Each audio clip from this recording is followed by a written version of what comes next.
is is a huge thing. Like me, for example, like I'm not a huge gift receiver. Like I don't really like gifts. I don't like naturally, and y'all know, both of y'all know this. Like I'm not usually here for any other major holidays.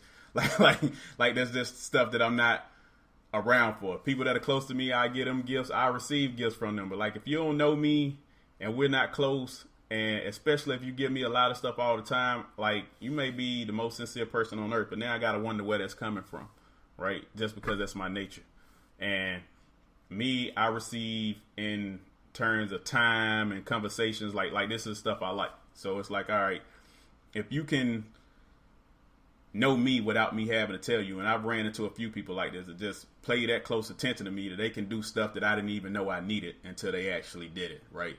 But that is something that you can't put a price on, opposed to somebody giving to me tangible stuff, and it's like, all right, I understand that's the way you give, I respect that, I receive it, but over a period of time, I'm going to start looking at that like, all right, you may or may not be intentionally putting a monetary value on what you think my love is, right? And naturally, I've dealt with those, and I guess that goes back to those situations. I've dealt with some affluent people, I've dealt with some not so affluent people.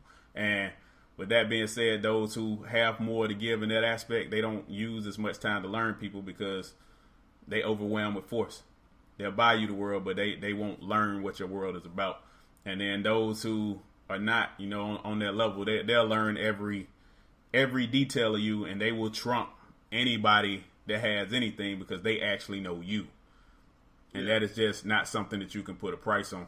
So it's like me, I'm the same way. Like people tell me all the time, like you're not overly romantic or like romantic. You're a grand gesture person when you want to be. So it's like, all right, I'm not going to do stuff all the time. You will get, no reason gifts, but I may flip up, and if you know me that well, I might, book a trip or buy you something extravagant or do something crazy. It don't really matter. But I'm not one of them people where I'm just about to 100% all the time just be like that. I'm very much so a presence, intellect, let's chill, watch Netflix and eat some Domino's type person. Like I'm cool with that. But with that being said, like I have to understand that I need to learn and respect how they love. And the thing that's confusing about that is when people show love like that, that's usually not how they receive it, which is confusing at times because it's like, all right, this is how you show love. But if I were to do the same thing, you wouldn't necessarily perceive it as love, although that's how you show love. Mm-hmm. So now my job is to learn, and I understand that my job is to learn how they receive love.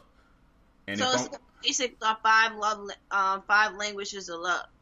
Yeah, I got that book in my room actually. Somebody bought it for me a while back, and my thing is that one of your gifts? Yeah, yeah, it is actually. It was kind of one of those parting gifts, but anyway, says a lot. No, you know what I mean. But like me, and that's kind of probably why I got it. Like I don't really fit into any of those categories, and the reason that I don't fit into any of those categories is exactly because of the question that you asked. Like everybody is so different that I learn people, and how I feel and interact with certain people is completely different from how I might have reacted in my last relationship. There might be people I overwhelm with gifts. There may be people I get no gifts. There may be people I take on trips. There may be people I never go anywhere outside of wherever we live at. like that's just, it's so different that I'm like, all right, I want to know this person. And the mixture of me and the many years of what I've done for a living, like I observe people down to the last detail, and I'm like, all right, this is who this person is, and I understand it from this level. And with me knowing that, okay, here are the things that aren't indigenous to my personality that I can compromise on for this person, especially when it comes into caring and loving. Here are the things that are part of my personality that's always been a part of my personality that are not going to change because it's who I am. And then where's that middle ground where I can meet them at? Because if I want to meet them and I want to be with them, I'm going to meet them somewhere. That's just the bottom line. So where's that lane at where we can both give and receive and be okay? And how much time am I willing to devote to learning that? Because you also got to know, you gotta love somebody enough to know when love is not enough, and you got to know when not knowing is knowing. If you go a period of time without knowing where you want to be with or how you feel about a person, you're actually knowing because you know you don't want to be there. You just haven't come to that conclusion yet. So, I mean, that really comes down to just, it's a big time thing, but how much time are you willing to devote to it? And like Rich said, sometimes 30 seconds is too much for me.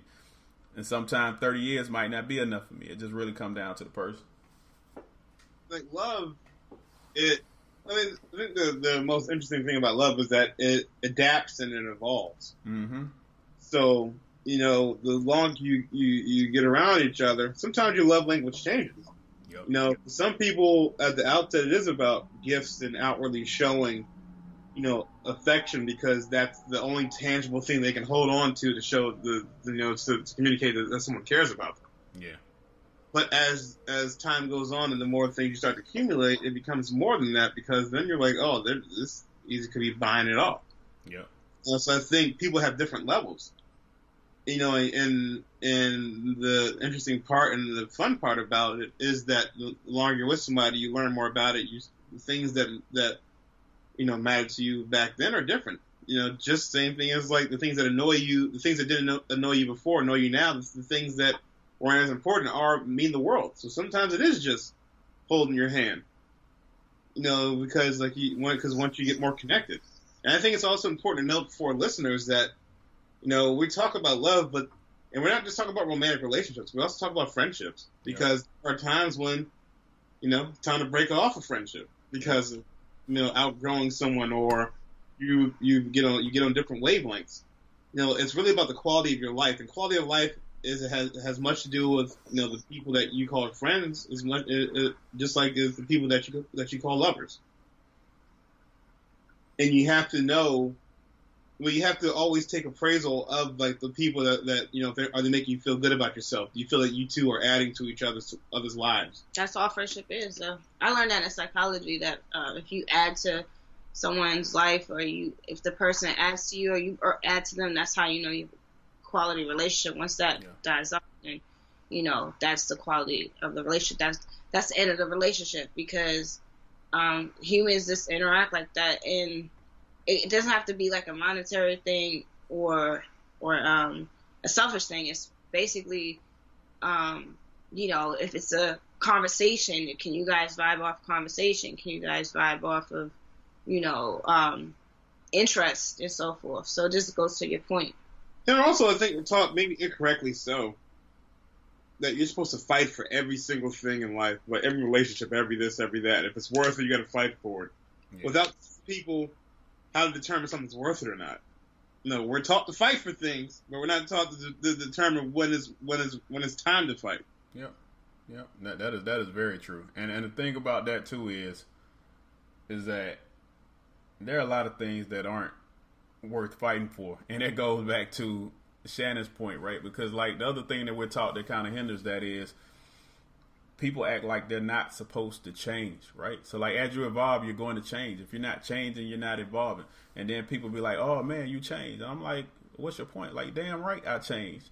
but as you change, like, and I see it in a lot of my friendships, especially like our conversations evolve, what we're striving for in life evolve, and you have, you know, two type of friends or acquaintances. You have those who y'all push each other and y'all evolve together, and then you have those friends that as you evolve, it start to make them feel a little bit more pressure that they don't like. So either they're going to try to keep you down to where they are, or they're gonna you know, be quote unquote happy for you but not really happy for you. They always gonna be carrying that little bit of weight inside of them where it's like, all right, this person is evolving, and not only are they seeing you evolving, they're building envy toward it, right? Yeah. Because whether you realize it or not, you're putting pressure on them to either have to evolve, or then they start perceiving it as, oh, you think you're better than me, or you doing this, or you doing that.